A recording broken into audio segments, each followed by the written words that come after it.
In September 2016, a tug was assisting a ship off her berth when all of a sudden the towline came tight and capsized the tug. Sadly, this is not an isolated incident, as the same thing keeps cropping up in accident reports around the world. In 2018, for example, a tug engaged in towing a barge full of gravel capsized when the barge overtook the tug and dragged them under. So, what's going on, and why does this same thing keep happening?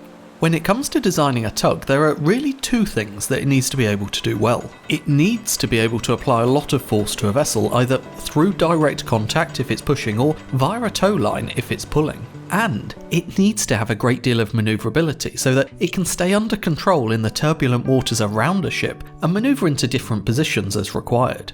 The thing is, a tug's manoeuvrability is somewhat more complicated than it first seems. Obviously, we have the propulsion setup, which nowadays often consists of twin azimuthing propellers at the stern. These can independently spin through 360 degrees, allowing the tug skipper to move the tug in literally any direction, and crucially, apply the full power of the tug's engines in any direction. Voith drive tugs are similar, of course, just rather than two azimuthing propellers, they use a series of rotating blades which can independently pivot to direct thrust in any direction. Unlike azimuth drives, you don't need to wait to rotate the unit before you apply thrust. You can almost instantaneously apply the vessel's full power in any direction. Of course, there are also tugs that follow more of a conventional propulsion design. The more manoeuvrable ones will have twin propellers and independent rudders, but there are also those that have a single propeller and a single rudder. The thing is, we can't simply look at the propulsion to determine a tug's manoeuvrability. We also need to consider the towing arrangements. For example, a conventional tug with its propulsion down aft will be relatively manoeuvrable if the tow line is attached midships, because it can effectively rotate around the tow line, albeit it will apply force to the line while doing so. If you shift that tow line down aft, however, you're going to somewhat limit manoeuvrability, as you're going to restrict the tug's stern's ability to swing, meaning that you'll be levering the bow around instead, which is far less efficient. Of course, you could swing the tug around completely and run in tractor mode, but with a conventional tug you'll find it next to impossible to steer, as your propellers are not directing water over your rudders. With azimuthing or Voith tugs, however, you do maintain full steerage, so running in tractor mode is a fantastic option. The tow line is at the opposite end to the propulsion, so you can have full movement of the stern, giving you incredible manoeuvrability. Of course, you can also run in a more conventional way, with the propulsion at the stern and the tow line running from the centre or over the stern as well. The thing is, there's no one-size-fits-all solution to how you should use a particular design of tug. It all depends on the situation. So, what about the situations we mentioned at the beginning of the video that led to the tug's capsize? We now know enough to think about what happened.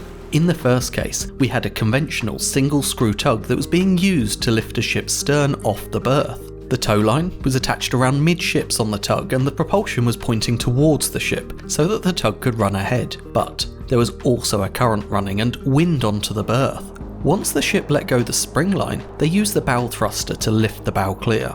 The wind and current, however, set the ship-tug combination astern towards a mooring dolphin. In order to stay clear, the ship started to run ahead on its engines. This brought the tow line around the tug's stern and started to pull her sideways. Very quickly, the forces acting on the tug heeled her over and she capsized before the crew could do anything. It's a process known as girting, or girding for my North American friends. When a tow line is attached near midships, as it usually needs to be on conventional tugs, it's easy for the tow to capsize the tug. It could be that a ship runs ahead unexpectedly, or even, in the case of a dead tow, like a barge, during a turn the tow could overtake the tug and girt it that way. Fortunately, there are some simple steps that a tug can take to minimise the risk. The simplest is known as gogging. Essentially, you use a wire or metal frame to restrict the tow line at the stern of the tug. You can still have a little play in it to allow a bit of manoeuvrability, but should the tow move and start pulling from a beam, the tug will be pulled safely around and simply get pulled astern by the tow. The thing is, a lot of tug skippers don't like to gog down because it does make manoeuvring the tug much harder.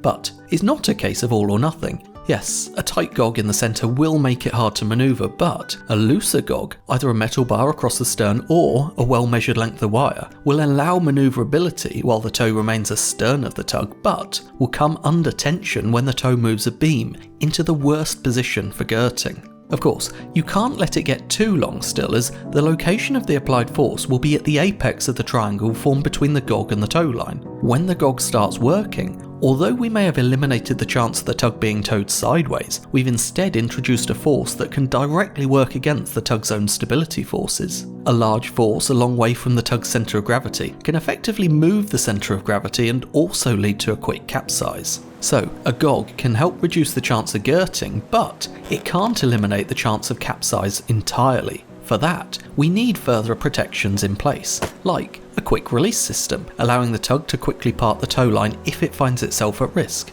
Unfortunately, this relies on human interaction and good ergonomics, so it still isn't infallible. Bizarrely, I've read accident reports where the quick release buttons are hard to find. On one console, they might be in one location, but on the console on the other side of the bridge, they might be in a completely different spot. Even if the crew are well trained and intend to activate the quick release, the vessel's ergonomics could hinder their chances. For tugs that then do find themselves capsizing, the chance of survival then very much comes down to the watertight integrity of the tug. All hatches must always be fully secure so that it maintains its full watertight integrity at all angles of heel. Of course, you could alternatively avoid the situation entirely with proper planning and communication. If, for example, the tug knows that a ship is going to run ahead on its engines, they can reposition in advance, rather than being caught out. Similarly, if there are multiple tugs available, consider which is best in each position. When engaged in towing a ship, for example, it makes sense to use the largest and most powerful tug at the stern because it stands the best chance of countering if the ship starts running ahead unexpectedly. It's never going to be impossible to eliminate all risk of girting, but with knowledge and understanding, you can reduce the chance of it happening.